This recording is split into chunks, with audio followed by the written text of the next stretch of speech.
Welcome back. Thanks for coming. Thanks for listening. Thank you for all the kind words and support that I've received. I'm back for another video to continue my path, tell my story, make sure the story gets out, and all these people that are lying and faking and lying and faking. So you always know who the first was, who the best is, was, still is.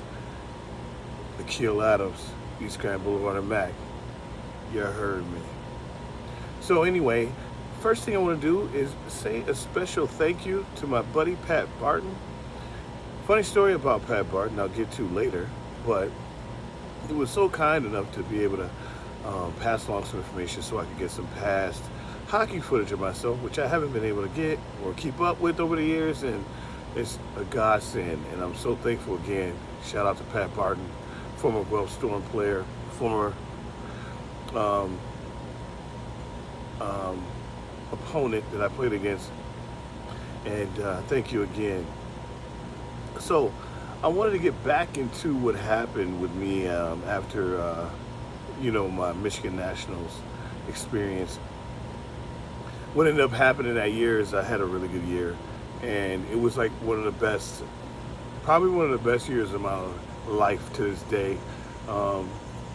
But in that year, I was drafted to the USHL, drafted to the North American League, and also invited to the tryout for the national team, which was a huge honor. Never thought I would ever get that opportunity, and it was a tremendous thing to be able to get an opportunity to do it.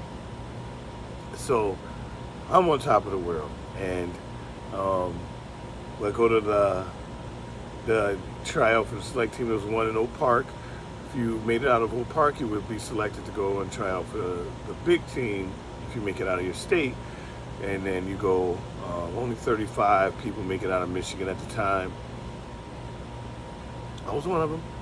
And we travel to Lake Placid by bus, and then you try out with kids from all over the country. So that was my first opportunity of doing that. I get to try out, and I'm 17 at the time, and again, I just started playing defense.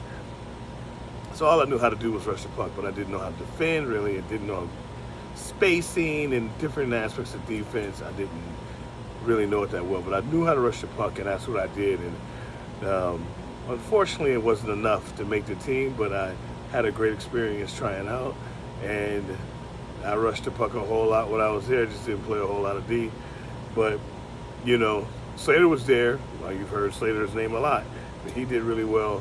But again, I don't think he made the team. So, leave the national team, and then we have the tryout for the team in Dubuque Fighting Saints in the USHL. So I go to camp, and that's when I get to meet some really good players.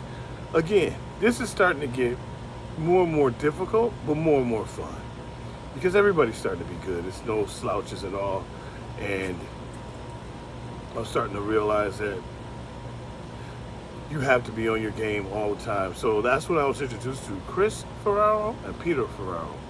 And if people don't know the Ferraro brothers, man, were they good. Again, I'm trying to play an offensive defenseman. I'm going to camp, and they showed me that you have to move the puck or you'll be turning over the puck. And they made me look so bad so often that I had a absolutely terrible camp. My plan was to go in, rush the puck, take over like I always did. I had been doing over the previous year. When I got there with them, it was a totally different ball game. Not to mention there were more players. Again, my my boy, who I thought was one of the best players I played with, was Maurice Hall was there. Brandon Carlson was there. We mentioned them earlier, but they were there. We all seemed to we got drafted by the same team, so we were all there together. And I didn't have a good camp. My dad was there. It was in Chicago, actually, the tryout was. And when the tryout concluded, Kerry East, who was the coach at the time, comes to my hotel room with my dad and myself, And he offered me a position on his team, but as a ninth defenseman, and he said I probably wouldn't play until after Christmas. So that was the deal going into Dubuque. So again, I could have went back to the North American League and played for the Michigan Nationals, but I knew it wasn't going to be the same opportunity, and this was going to be a much, much bigger challenge.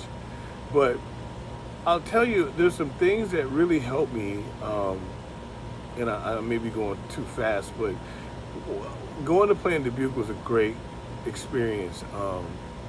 First of all, I didn't know anything about Dubuque, Iowa at all, nothing. And there were some things that were very alarming once I got there and started to understand, but we didn't really, my family and I, we didn't know much about, the city. We just knew about the opportunity to play hockey there. So I didn't know much about the city. And at the time, I was just, again, excited for the opportunity. So anyway, things go decent in Dubuque. I have a pretty decent camp, better camp once we got into Dubuque, and we had another, basically trying to see where guys were going to end up as far as the depth chart and the roster was concerned. So we had some scrimmages in Brainerd, Minnesota. You guys don't know about Brainerd, but great place. But anyway, that's where we had our kind of tryout. We played against Waterloo, and our team basically against their team, and we played 2 or 3 games, and I did much, much better than I did in the main camp. So now I'm starting the year out in Dubuque. However, this is what we didn't know about Dubuque. This is what was really funny about it. You talk about people taking a path, and a path you have to take to get there. So I go to Dubuque. Now, I didn't know at the time, Dubuque is the whitest city in America. In 1992, 91, 92, that's the time we're talking about, it was the whitest city in America. What I didn't know was happening in Dubuque was that they were trying to diversify the city because of that reason. It was the whitest city in America. I don't know what all this stuff is going on. Again, I'm just a kid, I'm going there to play hockey. I don't know what's going on. So we get to Dubuque, and there is a lot of tension in the community with the few black people that are there, and it was really not the entire city of Dubuque. Shout out to Dubuque. I had a great experience there. Really can't say anything bad about it other than this. But there was those kids I told you, I mentioned it earlier in my earlier videos. There were some kids, they were moving in families to make Dubuque more diverse. So Chicago's not far from Dubuque, 4 hours or so. So bringing in these families from the inner city of Chicago. So again, I get there, I'm not understanding what's happening. I don't understand, I just didn't know about it. I was just there to play hockey, that was it. So again, it was 3 black guys on that team at Dubuque. Eustace King, Reese Hall, and myself. Not to mention a whole lot of other guys. Keith Surgott. Got to shout out to Keith Surgott. See, Keith Surgott's the reason why I ended up doing so well that year, really. But anyway, so we get to Dubuque, and you're going through the normal thing. It's obviously a very competitive team. And the other part that was unexpected was the burning crosses regularly in Dubuque. They were trying to intimidate those people that were there, and they were burning crosses like every other day. So much so that it was on the news, national news. It was in the cover of the New York Times. It was like a big deal. And again, being there, I never saw a cross get burned. Now, again, people are going to say, it's sellout. He's going, no, I just didn't see it. If it happened, it did happen. I did see it on the news, but I never was coming home and saw any crosses burning. But it was happening a lot. The other thing was they had this kind of like NAAWP is what they were called. They were in the school that I went to. So anyway, there's a lot of tension going on between the citizens in Dubuque who were against this whole diversity thing, and the black people that were there, for the better opportunity, and coming from tough parts of Chicago and then leaving to Dubuque, that's a great opportunity. Really, who gets that? Normally, you can't. That doesn't happen. So, going into Dubuque, one of the biggest challenges was that it was a lot of hate crimes and in-your-face hate crimes, and black people getting killed at the Burger King. In Dubuque, it was funny, is like the kids used to hang out at Burger King and McDonald's when they closed. So everybody would just drive around and there'd be like 50, 60 people in cars all hanging out at like McDonald's or Burger King, wherever was closed and they could do it at. Then they would move to another one, another one. Some black guy got killed hanging out there. Now, again, I was on the hockey team. Maybe that's why I didn't see a lot or get exposed to a lot, but I didn't have any problems with that kind of racial incidents. I didn't. Everybody was good that I met. Everybody was nice, accommodating. But again, I was playing on a hockey team. I wasn't part of that program. I wasn't coming there to move there. My family wasn't there. Maybe that had something to do with it.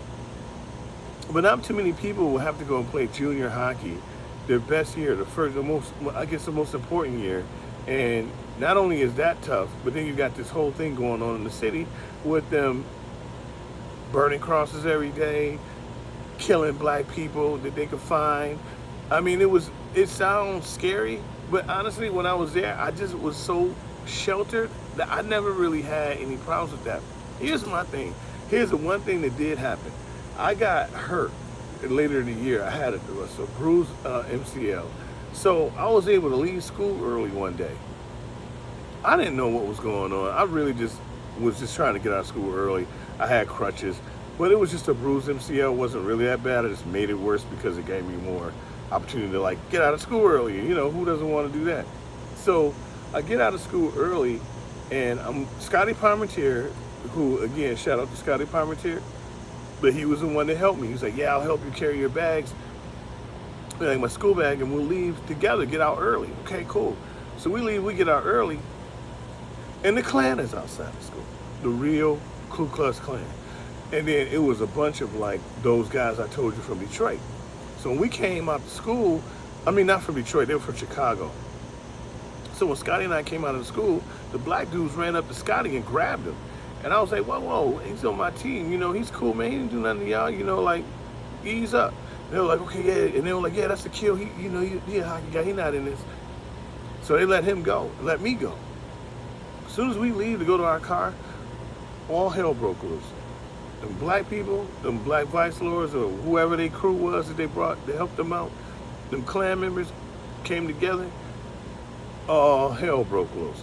I'm watching it because I'm driving away in my billets car. And shout out to my billets. Ken and Deb Ginter. And Sarah, who's now married. God bless you, Sarah. I'm glad you're doing well. But I had a great family that I lived with when I did live in Dubuque.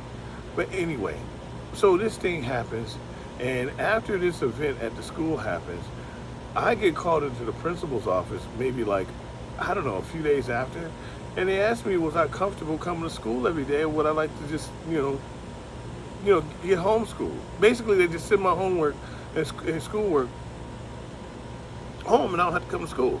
So I was like, I don't have to go to school? I was like, yeah. It's a no-brainer, right? 17, you don't want to be in school anyway. So I chose that option of just sending my work home. But what they did is they sent all this remedial, like, I had a bowling class on paper. I mean, anyway, it was so easy. So I ended up skating through. Another thing that I have to remember to say was that I had to get permission to be able to leave my school in Bishop Gallagher and be able to go to Dubuque and then come back at the end of the season and graduate with my class. So that's what happened, and I was very grateful. Another thing that happened in Dubuque is, again, I had a good year. I was an all-star in Dubuque in the USHL, and I was second team all-league, and that came with opportunities to go to pretty much any school I wanted to, and I narrowed it down to North Dakota. It was at one point it was at Michigan State, North Dakota, St. Cloud State, and Ferris State. Michigan State pulled out at the last minute because that's what my first choice would have been. They pulled out, and somebody wasn't leaving, and they didn't have a full ride available for me, so it dropped down to North Dakota, St. Cloud, and Ferris State. So I ended up not really. I wanted to go to St. Cloud, to be honest. Taj Melson was there. Shout out to Taj Melson. He was a good player, black player from Minnesota. Not just black, but he was good. So I ended up choosing North Dakota basically because I didn't know where to go. I asked my coach, I'm young, I asked him for his advice.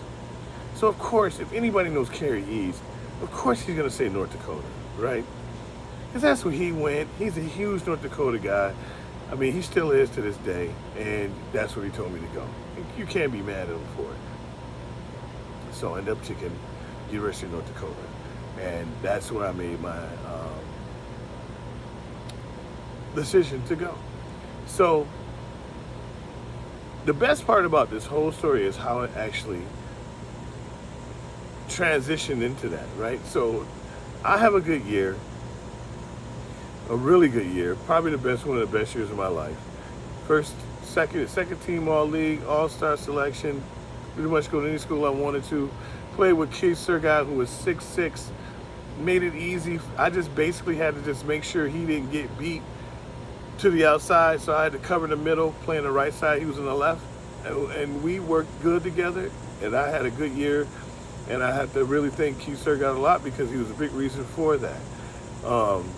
Not to mention everybody else on that team, but anyway, the season goes through, everything's good, I have a good year, I come back to the haters of Bishop Gallagher, bunch of haters. Their kids are jealous about the opportunity I was able to have. I didn't go to school all year. I come back, I graduate.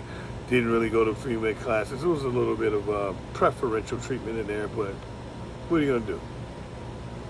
So it was cool to come back and graduate. So then the summer comes up, and I'm getting ready for, going to North Dakota, start my freshman year. And again, I'm from Detroit, so I'm hanging out with my cousins. And it was another dude that I knew that went to Liggett. Lewis Johnson, for y'all to know LJ. Liggett people know who Lewis Johnson is. He was involved with some guys. They threw a party at Mercy High School, all-girls school. I think it's in Farmington. But anyway, Mercy High School. So I'm back. I'm having a great summer. Can't wait to get back into, go to North Dakota and show the world who I was. So over the summer, I'm kicking and having a good time. We found out about this party that Lewis Johnson and his buddies are throwing at Mercy High School. So again, I'm East Grand Boulevard and Mac. My cousins are West Side, so I go get some of my cousins, and a few of my cousins. I think it was about 6 of us that went to this party. So this is back during the whole 40-ounce movement. People were drinking 40s. So we were drinking a few 40s. We drive there. I had my own car. My dad got me a car. It wasn't the best car, but I loved it. It was a Thunderbird, an old Thunderbird. But at any rate, we go to the party. So we get to the party, and it's at a school. So, we're in the parking lot. We're getting ready to get parked. We had a couple of girls with us. Yeah. So we get ready to go into the party. So I got one cousin with me that's a hothead, another cousin that's kind of a hothead, but he carried a gun. So again, I'm not thinking, these are all private school kids. I mean, we're at Mercy High School. All these kids were supposed to be like from Country Day, Cranbrook, all these elitist schools, Liggett. So you're not thinking that what was going to happen was happening. So we get there, we get out of the cars, and we start to walk in, start hearing shooting. Pop, pop, pop, pop, pop, pop. So we run, go back to the car. My cousin's like, man, what'd you bring us here for this? I'm like, I didn't think it'd be shooting. Man, come on, man. These guys, these are the lamest. These guys are not tough. They're not hard. These are the elitist black kids. So anyway, we run back to our cars and we're trying to get out of there. I'm following my cousin. I got another cousin in my car. So my other 2 cousins were in front of me. And I think my brother was in the back seat of my car. So we're driving out. Somebody jumps on my cousin's car, and I'm behind him, mind you. I see him jump on my cousin's car, put a gun in the windshield. One of my cousins get out of the passenger seat, plugged him, pop, pop, pop, pop, pop, pop. Shot him 6 times. He falls off the car. My cousin that was driving runs him over. Boop, boop, boom. They drive off. I'm behind him. I see this guy on the ground shaking. My cousin's in the car telling me to run him over too. I'm like, I'm not running him over. You see him? So I back up, go around the long way, and I leave. So right before I'm getting ready to go to North Dakota, this happens. And the next day, I got my wisdom teeth pulled. So when I got home, of course, I'm in excruciating pain. I can't talk. But the police showed up, wanting to talk to me about what happened. So my cousins ended up going to jail, getting caught going to jail. They were on the news. That whole thing made the news, the Detroit news back then. If you also want to go look it up and fact check it, you could talk to Lewis Johnson, you could fact check it. But I didn't mean for that to happen that way. I didn't expect that to happen, but I'm from Detroit. I roll with some tough guys, not no fighting guys that get you out of here. You know what I mean? And that's not something to brag about. It is nothing. It was good about that at all. It was actually terrifying, and I was really afraid that it would affect me. However, it didn't. You know, my cousins ended up going to jail. They got caught. They got off on self-defense because old boy jumped in the car and put the gun in the windshield. So they ended up getting off. Now, when I say get off, they still got arrested and went to jail and had to wait and find that information out. They weren't at home chilling while all this was happening. But that's just what I'm trying to tell you. My route getting there was a little bit different than other people's route. Most people aren't going to get into some gangster stuff like that. And it shouldn't have been that way. We talking about, again, if people would know the area, these schools that I'm talking about, like look at this, $36,000 a year right now. Cranbrook is, I think, $50,000 a year. These are the kind of kids that go to those kind of schools. These were not inner city school kids at all. But it happened, and it was part of my experience. I had a great year in Dubuque. Went through all of that crazy stuff with the Klan, burning crosses. Still was able to play my game and put it down. I don't know how many people actually could do that. The other thing is, I came back to the hood, got into some hood stuff. It shouldn't have been that way because it wasn't those kind of people. I was not around that. My cousins were, but they're coming around me expecting none of that to happen, but it did. So, King of Detroit, again, from that year, shout out to my man, Eustace King, Maurice Hall, Brandon Carlson, Kevin Hansen, Keith Surgott, TJ Bricky, Port Huron guy. Some really good, first to Peter Farrell brothers. And I'd like you to leave any kind of comments that you have. Please like, subscribe. Try to blow up this page. I need you guys to like, subscribe, comment, share this video, and let me know if you have anything to say. If you remember those kind of guys. If you remember the Farrell brothers. If you remember Maurice Hall, Eustace King. And if you remember that story about that shooting that summer at Mercy High School with my cousins, I'd love to hear you in the comments. Again, like, share, and subscribe. It's the King of Detroit, hockey. Still nobody that did it like I did it. Still nobody who could do it the way I did it, coming from where I did. I just wanted you to know a little bit about what it's like, what it was like for me coming up to play at the University of North Dakota. That's my experience. It's getting dark. Thank you.